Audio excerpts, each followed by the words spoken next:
नमस्कार, श्री स्वामी समर्थ. तर तुमच्या आयुष्यात नेहमी कोणत्या ना कोणत्या प्रकारच्या समस्या निर्माण होत असतील, तर तुम्ही हा एक स्वामींचा उपाय नक्कीच केला पाहिजे, ज्यामुळे तुमच्या जीवनातील सर्व प्रकारच्या अडचणी, संकटे दूर होण्यास सुरुवात होईल. तर प्रसिद्ध ग्रंथ गुरुचरित्र हे मराठीतील एक प्रभावशाली धार्मिक पुस्तक मानले जाते. ते 15व्या ते 17व्या शतकात श्री सरस्वती गंगाधर स्वामींनी हे पुस्तक लिहिल्याची इतिहासात नोंद आहे. ह्या ग्रंथाला पवित्र वेद समजतात, म्हणून या ग्रंथाचे पारायण कठोर नियमाने करावे याचे नियम या ग्रंथातच दिलेले आहेत. हा ग्रंथ 7 दिवसाच्या सप्ताहातच किंवा 3 दिवसातच पूर्ण करावा असा नियम आहे. या पुस्तकात स्वामी नरसिंह सरस्वती यांचे चरित्र, त्यांचे तत्त्वज्ञान आणि त्यांच्याबद्दलच्या पौराणिक कथा आहेत. या पुस्तकात उर्दू आणि पार्शियन शब्द टाळून संस्कृत शब्द वापरलेले आहेत.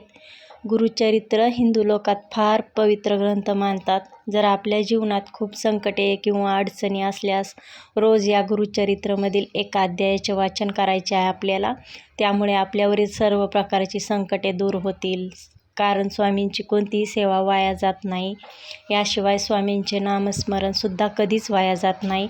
मात्र या कधी गोष्टींना थोडा उशीर होतो, कारण त्यावेळी स्वामी आपल्या भक्तांची परीक्षा घेत असतात.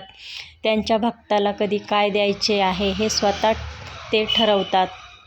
म्हणून सर्व काही स्वामींच्या मनासारखे होत असते. त्यामुळे आपण सगळं काही स्वामींवर सोडून द्यावे. त्यामुळे तुमच्यावरील सर्व संकटे दूर करण्यासाठी एक अशी गोष्ट सांगणार आहे मी तुम्हाला, जी तुमच्या जीवनात हे सगळे संकट किंवा अडचणी दूर करणार आहे. तुमच्यावर किंवा तुमच्या परिवारावर आलेले सगळ्या अडचणी, समस्या दूर करते. यासाठी तुम्हाला फक्त रोज एक छोटेसे वाचन करायचे आहे. तुमच्या जीवनात खूप समस्या किंवा त्यातील अडचणी येत असतील, तर तुम्हाला गुरुचरित्रामधील 14वा अध्याय वाचायचा आहे.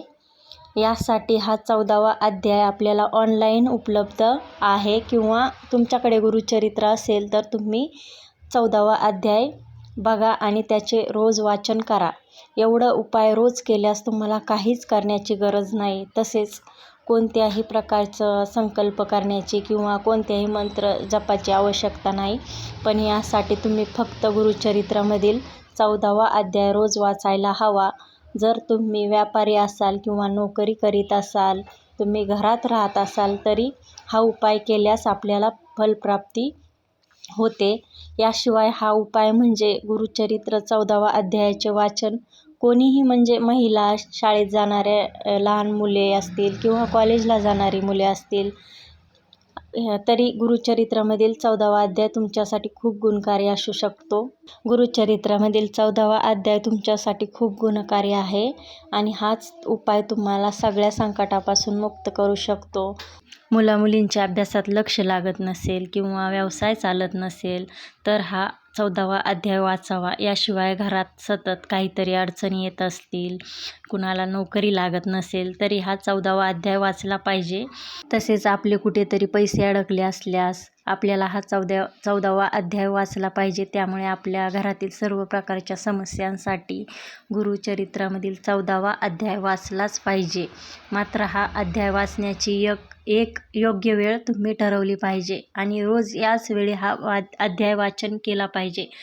त्यामुळे शक्य असल्यास या अध्याय वाचन सकाळी केले पाहिजे, कारण सकाळी उठून आंघोळ करून संपूर्ण शुद्ध अवस्थेत देवपूजा करून तुम्ही हा 14वा अध्यायाचे वाचन करू शकता. असे शक्य नसल्यास तुम्हाला जसं जमेल आणि कोणती तरी एक वेळ ठरवून की या वेळेला मला हा अध्याय वाचायचा आहे. मात्र ही वेळ रोज एकच असणे आवश्यक आहे. तुम्ही संध्याकाळी, दुपारी केव्हाही वाचू शकता. फक्त एक वेळ निश्चित ठेवा. त्यामुळे रोज एक उत्तम वेळ ठरवून व त्या वेळेनुसार आपल्याला हा गुरुचरित्राचा 14वा अध्याय वाचायचा आहे. रोज गुरुचरित्र वाचण्याच्या वेळेत बदल केला तर आपल्याला त्या वाचण्याचा काहीच उपयोग होणार नाही. तेव्हा गुरुचरित्र वाचण्याची एकच वेळ निश्चित ठेवा आणि रोज त्याच वेळेत गुरुचरित्राच्या 14व्या अध्यायाचं वाचन करा. तर आज आपण गुरुचरित्रातील 14वा अध्याय याबद्दलची माहिती घेतलेली आहे, जे तुमच्या जीवनातील सर्व प्रकारच्या अडचणी आणि संकट दूर होण्यास मदत करणार आहे. तर माहिती आवडल्यास लाईक शेअर कमेंट करायला विसरू नका आणि आपल्या चॅनलला सबस्क्राईब करायला विसरू नका. धन्यवाद.